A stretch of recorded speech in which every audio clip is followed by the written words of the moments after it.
साथ मैं हूं आस्था श्रीवास्तव। इसी के साथ बढ़ते हैं अब खबर की ओर। मुख्यमंत्री शिवराज सिंह चौहान लगातार रेत उत्खनन पर बड़े बड़े दावे और बड़ी बड़ी बातें करते हुए नहीं थकते हैं, लेकिन यहाँ पर कुछ और ही नजारा देखने को मिल रहा है। राज्यपाल से मुलाकात के बाद बोले सीएम शिवराज सिंह चौहान, हमने राज्यपाल को अनेकों गतिविधियों की जानकारी दी और चर्चा की है। हम जो आज अध्यादेश लाए हैं उनके बारे में भी राज्यपाल से चर्चा की। प्रदेश की स्थिति समेत अनेक विषयों पर चर्चा हुई। देशवासियों को, आप सब मित्रों को नए साल की शुभकामनाएं। पुराना तो थोड़ा ऐसा बीता कि भगवान से ही प्रार्थना करते हैं कि कोरोना जैसे चक्कर अब समाप्त हो जाएं और नया साल सुख से और चैन से कटे, सब सुखी हो, सब निरोग हो, सबका मंगल हो, सबका कल्याण हो। नगर परिषद की लापरवाही की वजह से वार्ड क्रमांक 14 और वार्ड क्रमांक 2 में अव्यवस्थाओं का अंपार लगा हुआ है, जिसकी वजह से लोगों को तमाम परेशानियों का सामना करना पड़ रहा है। दतिया जिला अंतर्गत तहसील भांडेर नगर के ज्यादातर वार्डों की दुर्दशा देखने को मिल रही है। विगत दिनों पहले न्यूज चैनल द्वारा वार्ड क्रमांक 15 में दुर्दशा को खबर के माध्यम से दिखाया गया था। विगत दिन वार्ड क्रमांक 14 और क्रमांक 2 में भी दुर्दशा अपनी चरम सीमा पर है। जब न्यूज चैनल की टीम ने वार्ड का निरीक्षण किया तो गंदगी देखकर होश उड़ गए। न ही वार्डों में साफ सफाई हो रही है, नालियां टूटी पड़ी है, सड़कें खुदी है। लोगों और बच्चों को बीमारी संक्रमण फैलने का खतरा गंदगी से बना हुआ है। जब वार्ड वासियों से चर्चा की गई तो इन सभी आवश्यकताओं को जिम्मेदार वार्ड वासियों ने पूर्वाध्यक्ष की भ्रष्टाचार नीति से विकास का न होना बताया। नाम है भैया आपका? हाँ, बिमला। कौन सी वार्ड है ये? 14। इधर ये गंदगी लगी है, इस संबंध में क्या कहना चाहेंगे? जो कहना चाहिए कि इतनी खराब गंदगी रुपये के सालों से सफाई नहीं हो रही, नाली भरी, नल नहीं आ रहा है, कितनी समस्या खराब चल रही। तो सफाई कर्मचारी नहीं आते इधर? नहीं, कोई नहीं आता है। आप लोग शिकायत नहीं करते इस संबंध में? काय हो करा, कोई नहीं कर रहा शिकायत करे, कोई आता ही नहीं करिया तो आने नहीं का। पानी सही आता है इधर? टाइम पे आता है? हाँ, तो काय को 3 दिन में नल आ रहा है। दतिया जिले के भांडेर में लगातार लोगों को समस्याओं का सामना करना पड़ रहा है। व्यापारियों की नगर पालिका कर्मचारियों ने सब्जियां फेंकी, बदसलूकी इस दौरान की जा रही है। तहसीलदार के द्वारा व्यापारियों से सही तरीके से बात भी नहीं की जा रही। दतिया जिला अंतर्गत तहसील भांडेर नगर में बरसों से पुराने अस्पताल के सामने चली आ रही सब्जी मंडी में नगर परिषद के कर्मचारियों ने सब्जी विक्रेताओं के सब्जी के ठेले फेंके, जिससे सब्जियां सड़क पर गिर गईं और बर्बाद हो गईं। वहीं दूसरी ओर लोगों को समझाने पहुंचे नगर के तहसीलदार सूर्यकांत त्रिपाठी ने गाली देकर बदतमीजी से व्यापारियों से बात की। इस निकम्मे तहसीलदार को सब्जी व्यापारियों से बदतमीजी से बात नहीं करनी चाहिए थी। आप वीडियो में सुन सकते हो कि किस तरह गाली देकर बदतमीजी से पेश तहसीलदार आ रहा है। इस निकम्मे तहसीलदार पर शासन को तत्काल कार्रवाई करनी चाहिए। ऐसे तहसीलदार को भांडेर नगर में पदस्थ रहने का अधिकार नहीं है। नगर में वार्डों की दुर्दशा खराब हो रही है, जिसका जिम्मेदार नगर परिषद है। सब्जी व्यापारियों पर जुल्म हो रहा है। विधायक नगर से लापता है, आखिर जनता किससे गुहार लगाए। आप देख सकते हो इस घटना से पूर्व में भांडेर एसडीएम पर विधायक प्रतिनिधि हरिओम त्रिपाठी ने भी भ्रष्टाचारी के आरोप लगाए थे। फिर भी एसडीएम पर प्रशासन द्वारा आज तक कोई कार्रवाई नहीं हुई। सवाल बनता है, आखिर नगर की जनता किससे गुहार लगाए।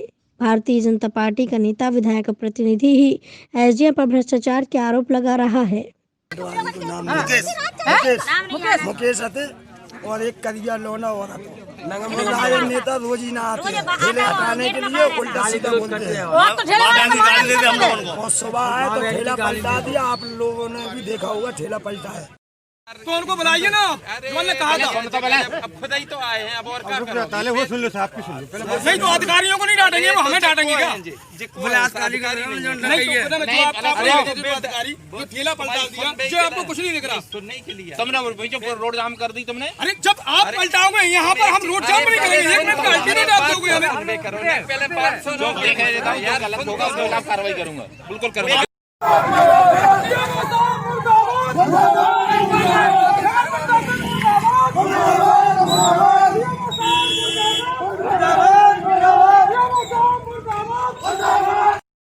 भितरवार में अवैध रेत उत्खनन बड़े झगड़े का कारण बन सकता है, जहां कई बार भितरवार जनपद अध्यक्ष अनीता मोती सिंह रावत रेत माफिया के विरोध में खड़ी हो चुकी है और रेत माफिया और जनपद अध्यक्ष के बीच कई बार आमने सामने की झड़पें हो चुकी हैं, जिनमें अप्रिय परिस्थितियां सामने आ चुकी हैं। ताज़ा मामला कल मंगलवार रात 8 बजे का है, जब भितरवार मेन बाजार में रेत से भरे डंपर को जनपद अध्यक्ष ने रोका। पूरे विवाद में जहां डंपर चालक का कहना था कि मैं रॉयल्टी लेकर विधिवत रेत ले जा रहा हूं, लेकिन जनपद अध्यक्ष अनीता मोती सिंह रावत इस बात को मानने के लिए तैयार नहीं थी और रेत से भरे डंपर को लगातार जनपद कार्यालय के प्रांगण में रखने की बात कर रही थी।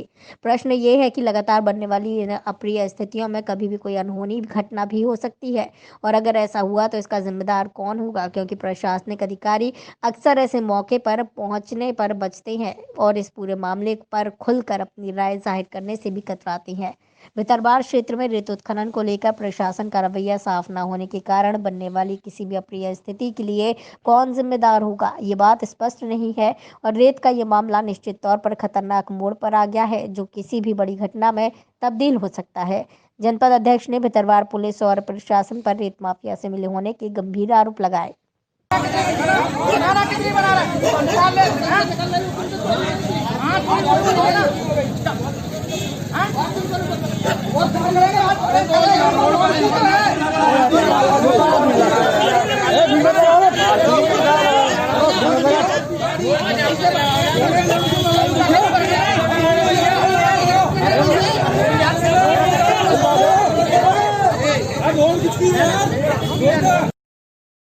ग्वालियर में पंजीयन कार्यालय भ्रष्टाचार का अड्डा बन चुका है, जहां एक और शासन प्रशासन लगातार विभागों में सख्ती बरतते हुए जनता का काम बिना किसी रुकावट के, बिना किसी रिश्वत के, बिना किसी परेशानी के किया जाए, लेकिन वहीं सिटी सेंटर स्थित पंजीयन कार्यालय में लोगों की जेब पर डाका डाला जा रहा है।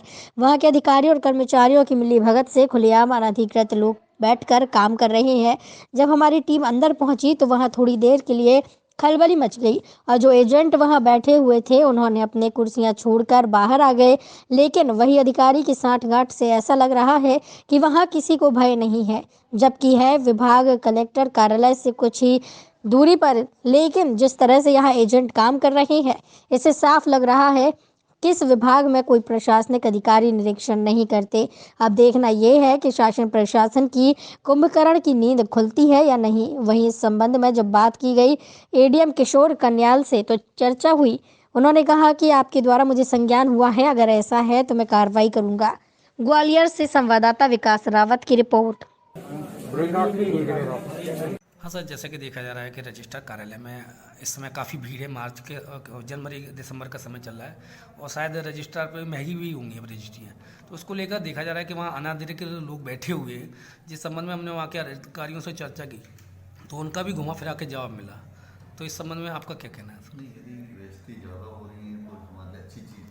जबलपुर में माफिया के विरोध आज दूसरी कार्रवाई की गई। माफिया के विरुद्ध आज की गई दूसरी कार्रवाई में सिंधी कैंप में ही ग्राम गोहलपुर के खसरा नंबर 344 की करीब 3000 वर्ग फुट भूमि पर शेखर सोनकर द्वारा अवैध निर्माण को जेसीबी मशीनों से ध्वस्त किया गया। जिला प्रशासन की माफिया के विरुद्ध आज की तीसरी कार्रवाई में सिंधी कैंप स्थित ग्राम गोहलपुर अंतर्गत खसरा नंबर 340 में लगभग 650 वर्ग फुट भूमि पर अवैध बनाए गए लेंटर युक्त 2 मंजिला पक्का मकान कीमत लगभग 40 से 50 लाख रुपए को ध्वस्त किया गया।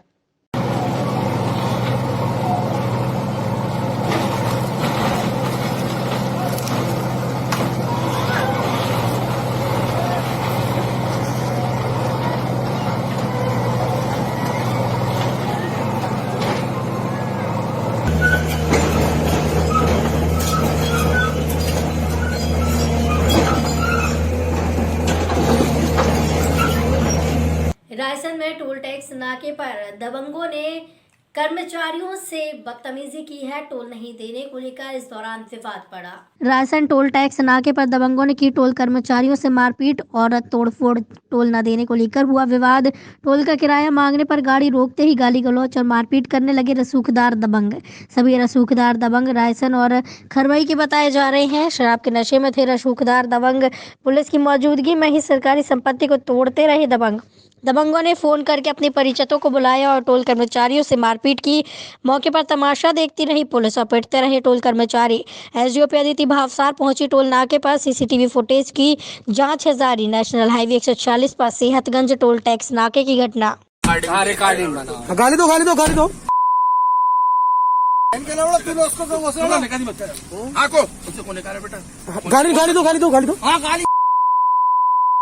यार भाई साहब क्या कर रहा है। रतनगढ़ टाइम्स में फिलहाल इतना ही। मुझे दीजिए इजाजत। नमस्कार।